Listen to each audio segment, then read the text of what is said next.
हम अभी मौजूद हैं झारखंड में जो विधायकों का आवास है उस कैंपस में हम मौजूद हैं और हमारे साथ अभी हैं जयराम महतो डुमरी विधायक और दिल्ली से स्वास्थ्य लाभ लेने के बाद अब रांची में स्वास्थ्य लाभ ले रहे हैं। कैसी तबीयत है जयराम जी आपकी? हाँ, अभी पहले की तुलना में ठीक ठाक है और अभी शेड्यूल को मेंटेन कर रहे हैं। जैसे कि देखिए, अभी खाना खाने के बाद 500 कदम टहलने निकल गए। पहले क्या था कि रात 2 बजे 1 बजे खाना खाए और बेड में खाए और बेड में सो गए। तो अभी मैंने बहुत सारा शेड्यूल को, एक्टिविटी को, खाने के तरीके को, मैंने एक्सरसाइज के तरीके को बहुत सारा रूटीन में बदलाव लाए हैं। एक समय तो मैंने शरीर को हम छोड़ ही दिए थे कि हम भी कोई एक इंसान है, हम अपने आप को मशीन बना लिए थे। लेकिन जब इस बार जो इलाज हुआ उसमें 3 दिन मेरा ऐसा बीता कि हम रोटी और चावल खा ही नहीं पाए। हाँ, तो उस दिन से भाई बोले कि अब थोड़ा सा जब घर अब लौटेंगे इलाज करा के, तो अपना जो पहले मेरा स्पोर्ट मैन का जो मैंने तरीका था, तौर तरीका, उसको फॉलो करेंगे। तो कुछ आपके स्वास्थ्य में भी लग रहा है कि कुछ वजन भी वगैरह भी कम हुआ है कुछ आपका? अभी फिट फाट है, अभी ठीक है। हाँ, वजन 6 किलो कम हुआ है। और देखिए आपके साथ साथ और भी विधायक जो हैं यहाँ चहलकदमी कर रहे हैं और जो विधायकों की चहलकदमी चल रही है और एक चहलकदमी अभी चल रही है राजनीतिक चहलकदमी जयराम जी। ठीक है भैया, ठीक है। राज्यसभा चुनाव को लेकर के राजनीतिक चहलकदमी चल रही है, जयराम की चहलकदमी किधर है? देखिए हम तो भाई इकलौता विधायक हैं, हम अलग रूट का विधायक हैं। तो बातचीत होगी, उसके बाद कन्विंस्ड जो करेंगे कि भाई हाँ, आपके क्षेत्र के लिए और बाकी बैक सपोर्ट के लिए हम आपके साथ हैं। आप प्रॉब्लम कुछ भी होगा आपके क्षेत्र में, जो भी इशू जाएंगे, समस्या जाएंगे, उनको हम सहयोग करेंगे। तो उसके बाद तय किया जाएगा। बाकी अभी तो सही बात है, काफ़ी दिलचस्प मुकाबला होने वाला है दूसरी सीट के लिए, और देखिए अब आगे क्या होता है।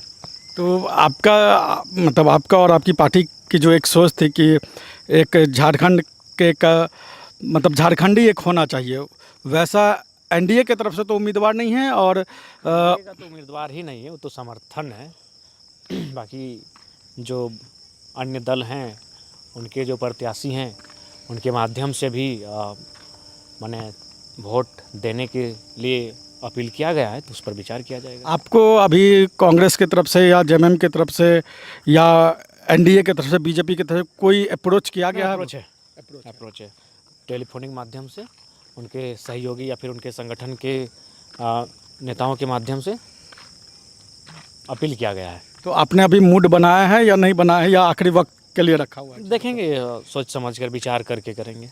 मतलब झारखंड के राजनीति को देखते हुए और अपनी राजनीति हाँ, दोनों को देख के, झारखंड की राजनीति, अपनी खुद की राजनीति और समन्वय स्थापित करते हुए वोट करेंगे। कोई विशेष झुकाव या कोई विशेष मांग आपकी? ऐसा नहीं, बस अपना जो विधानसभा जिसको रिप्रेजेंट कर रहे हैं, वहाँ के लिए योजनाओं का सहयोग मिले।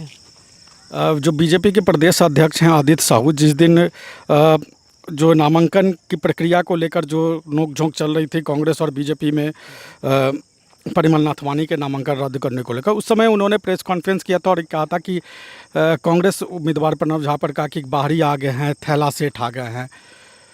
तो जो ये झारखंड में एक परंपरा भी रही है कि राज्यसभा चुनाव के दौरान खास तौर पे कि यहाँ पर धन बल का बहुत ज़्यादा प्रयोग होता है, क्या आपको इस बार भी इस तरह के कुछ संभावनाएं दिख रही हैं या हो रहा है? अभी तो समझ में ऐसा कुछ नहीं आ रहा है, ना ही कोई ऐसा मैंने बातचीत हमारे सामने तक आया है, ऐसा कुछ समझ में नहीं आ रहा है। आपके साथ इस तरह का अप्रोच नहीं ना? ऐसा अभी तक नहीं। और आपको रिपोर्ट भी नहीं है किस तरह का कुछ? नहीं, अभी तक हमको रिपोर्ट नहीं है। अब देखिए, 2-4 दिन का समय है, अगर कुछ ऐसा चर्चा होगा तो सुनाई देगा तो आपको बताएंगे। परिमल नाथवानी को आप कैसे देखते हैं, एक उद्योगपति के रूप में या एक सांसद के रूप में? 2 बार वो शायद झारखंड को रिप्रेजेंट किए हैं और बीच में एक बार शायद आंध्रा को रिप्रेजेंट किए हैं, तो राजनीतिक अनुभव भी है। लेकिन मूल जो है वो अपना एक उद्यमी है। तो आपको लगता है कि वो अगर जीत के जाएंगे तो झारखंड के लिए कुछ कर सकते हैं? देखिए, ये तो उनका जो पिछले 2 कार्यकाल रहे हैं, जो लगभग 12 वर्षों का रहा, उस कार्यकाल में क्या एक्टिविटी रही, उनका शोध करने से पता चलेगा। और उस समय तो हम लोग राजनीतिक रुचि रखते नहीं थे। तो आपको लगता है कि इसमें एक तरह से गठबंधन की एकता को लेकर भी मतलब हम कह सकते हैं अग्नि की परीक्षा है, क्योंकि महागठबंधन इसमें पहला सीट जैसा संभावना बन रहा है। झारखंड मुक्ति मोर्चा के पास 34 विधायकों का विधायकों की संख्या है और उस लिहाज से पहली सीट तो बैजनाथ जी को लगभग लोग मान रहे हैं कि कंफर्म है। दूसरी सीट के लिए दोनों दलों का संघर्ष रहेगा, एनडीए समर्थित उम्मीदवार का भी और देश की सबसे पुरानी पार्टी और देश की सबसे बड़ी पार्टी, दोनों के मध्य संघर्ष रहेगा। अब वो किस प्रकार से अपने उस जादुई आंकड़े को छूते हैं वो उनकी राजनीतिक कूटनीतिक सोच को दर्शाएगी। जब बैद्यनाथ राम का नाम आया तो आपको मतलब आप लोग चौंके, क्योंकि एक तरह से कहा गया कि ये हेमंत सोरेन ने दलित को भी साधने की कोशिश की आदिवासी के साथ। ठीक है, बिल्कुल कोई अगर इस स्तर की राजनीति में है मुख्यमंत्री जी तो निसंदेह उन्होंने एक बेहतर प्रयास किया है और निसंदेह आज तक झारखंड की राजनीति में राज्यसभा से किसी दलित समुदाय के व्यक्ति को, जहाँ तक मेरी जानकारी हो सकती है, जानकारी का अभाव भी हो सकता है, दलित समुदाय से आने वाले व्यक्ति को प्रतिनिधित्व का अवसर नहीं मिला था। तो एक उनका सोचा समझा कर सकते हैं। राज्यसभा में ये आपका पहला अनुभव होगा एज अ वोटर? वोटर पहला अनुभव है। तो जब हम लोग पहली बार वोट डालने गए थे तो हमारे जो अभिभावक थे वो अपने तरीके से हमको कन्विंस करते थे कि एक युवा वोटर किस तरीके से को क्या सोच के वोट करना चाहिए। तो एक युवा विधायक क्या सोच के वोट करे, ये इस तरह के भी कुछ आपके मन में चल रहा है कि क्या वोट करना चाहिए? देखिए, अभी तो इकलौता पार्टी के विधायक हैं और ऐसा कोई ना मेरे पास बैरियर है ना कोई पाबंदी है, बस कुछ चीज़ें हैं राजनीतिक कि भाई हम जिस राजनीति को लेकर आए हैं उसको आधार मानकर उसके अनुसार अपने मत पर विचार करेंगे। तो आप पहली वरीयता और दूसरी वरीयता दोनों का वोट डालेंगे या एक ही वोट आप सोच रहे हैं? कि हमें लगता है कि दूसरी वरीयता का पेच फंस सकता है।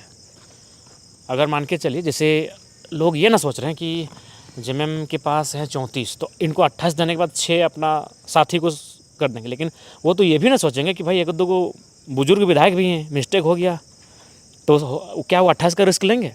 हमें लगता है वो 30 का रिस्क लेंगे। ठीक है, 28 में सबको मालूम है विधायक सब सक्षम है सब, बाकी तो भाई मतदाताओं जो एक सामान्य मतदाता और विधायक के एक मतदाता में अंतर है, लेकिन उसके बाद भी तो ये संशय रहेगा कि भाई किसी का टिक में कोई प्रॉब्लम हो जाए तो हमको नहीं लगता कि वो 28 का रिस्क लेंगे। अगर वो 30 तक चले गए, अगर वो पहले कैंडिडेट के लिए 30 तक चले गए तो 2 कम हो गया, तो 2 अगर कम हो गया तो मान के चलिए इनका भी गठबंधन को अगर दूसरी सीट पर वो नज़र लगा के बैठे हैं तो भी 2 कम, और अगर एनडीए है तो एनडीए भी वहाँ से कम दिख रही है। अगर जेएमएम इस मेरे हिसाब से अगर आती है 30 या 31 या 32 ले लिए तो फिर दूसरी वरीयता का असर होगा। मतलब आपको लगता है कि जो राजनीतिक पेच है राज्यसभा चुनाव में का एक बड़ा मतलब उल्टा गणित है, वो गणित आप समझ पाए हैं कि क्या गणित है दूसरी वरीयता का? हाँ, दूसरी वरीयता का है, जैसे कि मतलब है जैसे कि मान के चलिए झारखंड में 81 सीटें हैं, तो 81 सीटें हैं तो उसमें जो 28 लाएगा वो जीतेगा, और एक बार में 2 सीटों का यानी 28 जो लाएंगे। लेकिन इसमें शर्त क्या होगा कि मान के चलिए एक आदमी 30-32 ले या फिर 4 प्रत्याशी होते तो 25 में कोई 20 में रहता तो सेकंड चॉइस के वोट को काउंट करते और उसका शायद उसका भी कोई परसेंटेज होगा। जैसे फर्स्ट चॉइस में तो 100 है कि भाई इसको 100, लेकिन सेकंड चॉइस के लिए होगा, थर्ड चॉइस के लिए होगा और उसको भी ऐड करेंगे और उसके आधार पर जीतते होगा।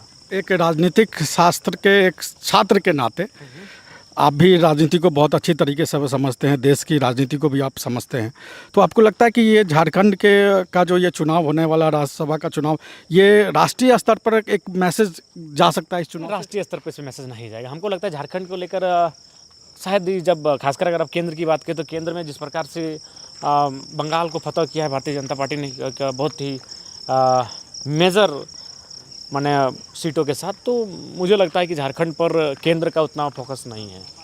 और जो मीनाक्षी नटराजन का जो एपिसोड हुआ था मध्य प्रदेश में, वो एक मैसेज आपको लगता है कि वो एक मैसेज है? देखिए, अभी आपको भी मालूम है कि सत्ता में जो केंद्र की सत्ता में है वो बहुत सारी चीज़ें अपने अकॉर्डिंग कर रही है, तो ये तो किसे छुपा नहीं, तो हो रहा है। मतलब आप अपने पत्ते आखिरी वक्त में खोलेंगे इस चुनाव को? तो खुलेगा ही नहीं, खुलेगा ही नहीं। हम इंडिपेंडेंट हैं, हम जाके अपना वोट देंगे, अपना वोट हम किसी को दिखाएंगे भी नहीं। हम इंडिपेंडेंट है, मेरा कोई थोड़ी देखेगा ना जेएमएम का, जैसे जेएमएम के 34 विधायकों को अपना किसी एक नेता को दिखाना होगा कि हम किसको वोट किए, कांग्रेस के 16 विधायकों को दिखाना होगा कि वो किसको वोट किए, बीजेपी के 21 विधायक को दिखाना का वो किसको वोट किए, पहला में कौन है, दूसरा में कौन है, तीसरा में कौन है, लेकिन हमारे पास कोई शर्त नहीं है, हम अपना देंगे गोपनीय तरीके से। अब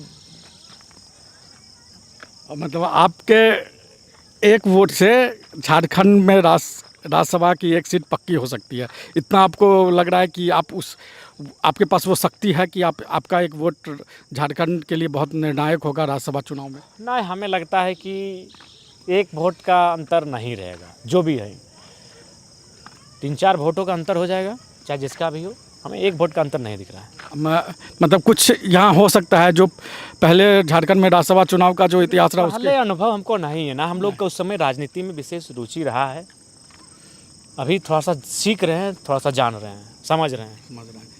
तो राजनीतिक रूप से आप यहाँ पर आप किसको मानते हैं कि वो कुशल राजनीतिज्ञ की तरह राष्ट्रीय स्तर पर और झारखंड के स्तर पर कि एक मैच्योर पॉलिटिशियन हो रहा है? आप तो हो ही रहे हैं मैच्योर, और आप किसको? मुख्यमंत्री भी मैच्योर हैं, केंद्र में अमित शाह जी मैच्योर हैं, देखिए कैसे कैसे तिकड़म कर रहे हैं और अपना सीटों की संख्या बढ़ा रहे हैं। मुख्यमंत्री भी समय समय पर, कई लोग अमित शाह के विरोधी कहते हैं कि वो ईडी सीबीआई है उनके पास। ठीक है, कर ही रहे हैं, वो सच्चाई है, विरोधी क्या कहेंगे, वो सच्चे बोल रहे हैं, वो गलत थोड़ी बोल रहे हैं, उसका तो इस्तेमाल कर ही रहे हैं। बंगाल में भी हुआ है, किसी छुपा नहीं है, एसआईआर के माध्यम से उन सीटों पर वो हुआ, लेकिन अपनी कूटनीति के लक्षण का वो प्रभाव दिखा रहे हैं। उस तरह सभी नेता जो माने राजनीति में पुराने हैं, भले विकास के काम में वो क्या है नहीं है, लेकिन पॉलिटिकल अच्छा काम, माने पॉलिटिकल गजब का वो मास्टर स्ट्रोक ला रहे हैं सामने। अब बंगाल आप गए थे तो आपको ये आभास हो गया था कि इस तरीके का बंगाल हो गया, हमारा कोई नहीं था, तो कोई नहीं, आप गए थे तो आपको लगा था कि इस तरीके का चुनाव परिणाम हो सकता है? बंगाल में बिल्कुल था। हमारे जिन गाँव में जय गोराम का नारा लगता था, वहाँ जय श्री राम था, और यही चीज़ था कि इस बार जय श्री राम, बंगाल का ही नारा था। आपको ये अंदाज़ा हो गया था कि ऐसा चुनाव? जब हम गए थे, हमको 2-3 प्रचार के बाद ये आभास हो गया था, लेकिन हाँ, हमको ये आभास नहीं था कि अंतर ये होगा। हमको ये था कि 10 सीटों का 5 सीटों का मार्जिन होगा, या फिर अगला संगठन या फिर एनडीए ही 5 सीट कम रहा, टीएमसी की government neck to neck fight आपको लगा? हमको लगा एकदम नेट, और वही हुआ था 44% 41% वोटों में ज़्यादा कोई अंतर नहीं था, लेकिन ये भयानक होगा ये आइडिया नहीं था। ठीक है जयराम जी, धन्यवाद, आपने समय दिया हमें, और आपसे टहलते टहलते भी बात होगी, इसी बहाने हम भी थोड़ा सा टहल लिए आपके साथ। नहीं, टहलना चाहिए, हमारा मानना है कि स्पोर्ट एक्टिविटी या फिर एथलीट एक्टिविटी या फिर वॉकिंग कुछ होना चाहिए। हम तो सुबह 1 घंटा तैरते हैं। अच्छा, हाँ, ये जो वैभव सूर्यवंशी, आप तो क्रिकेट के बहुत शौकीन हैं, तो अरे महाराज शौकीन, the religion of cricket Sachin is God. देखिए हाथ में ये जो गए थे आर्मी के दौड़ में तो जला दिए, एक हल्का सा बहुत मामूली अंतर का एक सीड मिलता है, वो हैवी नहीं, छोटा वाला जो इसको जलाता है, एक दोस्त के माध्यम से लिए, और इसको डैश डाल के जला दिए। क्या लिखा था? बहुत बड़ा सचिन का नाम लिखा था जी। तो वैभव सूर्यवंशी को आप कैसे देख रहे हैं अभी? देखिए, अगर इसी लय में लड़का खेला, हाँ, तो हमको लगता है कि कई रिकॉर्ड तोड़ेगा, और माने लोगों को एक दौर था ना कि लोग सचिन को देखने के बाद टीवी बंद हो जाता था, हालांकि वो दौर फिर दोबारा आया नहीं हो सर। फिर कोहली आए, ठीक है, लेकिन टीवी बंद नहीं हुआ, टीवी चलता रहा। धोनी भी आए, लेकिन टीवी चलता रहा कि कोई ना कोई कर देगा, लेकिन जब सचिन थे तो भाई टीवी बंद होता था। अब हमको याद है कि शायद एक रेलवे प्लेटफॉर्म पर कुछ देर के लिए गाड़ी को रोक दिया गया था, क्योंकि वहाँ स्क्रीन पर मैच चल रहा था, सचिन 98 पर थे, तो सचिन वो खिलाड़ी थे। तो वैभव सूर्यवंशी नो डाउट, मैंने एक चैन कुली की मैन कुली था ना वो फिल्म, रियली में मैंने वैभव सूर्यवंशी वैसा ही खेल रहा है, एकदम वो भी आपकी तरह ही युवा है, मतलब क्रिकेट में तो जूनियर है, मतलब आप जैसे युवा है, क्रिकेट में युवा है ये बात। लेकिन उसका एक टेम्परामेंट का मामला है कि अब श्रीलंका दौरे पर वो ए टीम से गए तो वहाँ नहीं कर पा रहे हैं, वहाँ श्रीलंका के खिलाड़ियों से वो भीड़ भी गए, थोड़ा सा वहाँ परफॉर्म नहीं कर पा रहे हैं, लेकिन भविष्य है उनमें, बिल्कुल भविष्य है, खासकर हिंदुस्तानी पिचों पे भविष्य है। लेकिन अभी थोड़ा फुटबॉल का भी चर्चा करिए, रोनाल्डो को जीतना चाहिए, नहीं तो ये नहीं तो फिर मैंने इस सदी का सबसे बड़ा अन्याय हो जाएगा फुटबॉल प्रेमियों के लिए। हम तो उस दिन अगर जीता तो खैर एक अलग माहौल होगा, नहीं अगर बैदेव नहीं जीता तो बड़ा तकलीफ होगा। हम व्यक्तिगत बता रहे हैं। और रोनाल्डो क्या, हम 2 खिलाड़ी को पसंद करते थे, मेसी और रोनाल्डो। मेसी वर्ल्ड कप जीत चुके हैं, इस बार हमको मेसी से कोई दिलचस्पी नहीं है, इस बार रोनाल्डो को हर हाल में जीतना चाहिए, नहीं तो इस सदी में जो फुटबॉल प्रेमी हैं उनके लिए एक अन्याय होगा। कायनात को चाहिए कि ये ट्रॉफी रोनाल्डो के नाम लिख दे। उस व्यक्ति ने क्या नहीं किया। आप फुटबॉल मैच देखते हैं, मतलब अभी वर्ल्ड कप जो चल रहा है? अरे भाई मोबाइल में हम अथी किए हैं, लेकिन सब्सक्रिप्शन क्या बोलते हैं तो आपको सब्सक्रिप्शन का क्या दिक्कत है? अरे नहीं, आप विधायक हैं। उससे क्या है, ये मोबाइल देखिए, पहला बात है कि मैच जो होता है अमेरिकन कंट्री में, जो मैच होते हैं उसमें लगभग 12 घंटों का अंतर हो जाता है हमारे यहाँ के टाइम में और वहाँ के टाइम में। तो वहाँ मैक्सिमम जो मैच स्टार्ट हो रहे हैं 3 बजे सुबह स्टार्ट हो रहे हैं, 6 बजे सुबह स्टार्ट हो रहे हैं, 12-1-2 बजे, 1-2 मैच ही 10:30 बजे हैं। तो जियो हॉटस्टार ने शायद हमको लगता है स्पॉन्सरशिप नहीं लिया है, जी ने लिया है। जी ने लिया है, तो इसीलिए नुकसान हो रहा है और भारत के जो फुटबॉल प्रेमी हैं उनको निराशा लग रही है। आप भी निराश हो रहे हैं, तो आप हाँ। विधायक, आप कहें ना सब्सक्रिप्शन ले रहे हैं जी का। अरे तो हमको आइडिया, मतलब देखिए, हम एक बात कहें, हमको इंटरनेट और ये जो नई नई चीज़ें हैं उतना हमको आइडिया नहीं है। सही बोल रहे हैं, हमको आइडिया नहीं है। हम अगर आपके पास है तो बता दीजिए, लीजिए मोबाइल तो लीजिए। किधर गया? नहीं, मुझे भी आइडिया नहीं है उतना ज़्यादा, तो मुझे भी उतना ज़्यादा आइडिया नहीं है। अल्लाह खोल के रखे हैं। हाँ देखिए 2 गो रखे, एगो फुटबॉल हाँ, टीवी, ठीक। एगो G5 है ना। हाँ, लेकिन, इसमें चलिए, तो हम मदद करेंगे आपको कि आपको नहीं, फुटबॉल का रोनाल्डो का मैच से पहले हमको बता दीजिएगा कैसे सब्सक्रिप्शन लिया जाए ना। हाँ। है कि नहीं, उनका मैंने रोनाल्डो वाला एक भी मैच मिस नहीं होगा। नहीं, और कॉकरोच पार्टी का भी आप समर्थन देखिए कर रहे वो थे। आने वाले दिन इस तरह के कई मूवमेंट आपको देखने को मिलेंगे, क्योंकि जो व्यवस्था है, हाँ हाँ व्यवस्था कोलैप्स कर चुकी है। हाँ। भारत की जो व्यवस्था है, लोकतांत्रिक व्यवस्था, वो लगभग कोलैप्स कर चुकी है। जिनके पास पैसा है, जिनके पास पावर है, जो पॉलिटिक्स में है, जो कैपेबल हैं, उनको न्याय मिल सकता है, उनके लिए व्यवस्थाएं हैं। अगर वो कैपेबल नहीं है तो व्यवस्थाएं उनके लिए नहीं है। नहीं है, तो कॉकरोच पार्टी को आपको लग रहा है कि कुछ कर पाएगा? यहाँ नहीं है। अरे कुछ हो चाहे नहीं, सोशल मीडिया एक बहुत बड़ा चीज़ है। सोशल मीडिया में इमेज बिल्ड होता है, मोदी जी का इमेज बिल्ड सोशल मीडिया में हुआ है।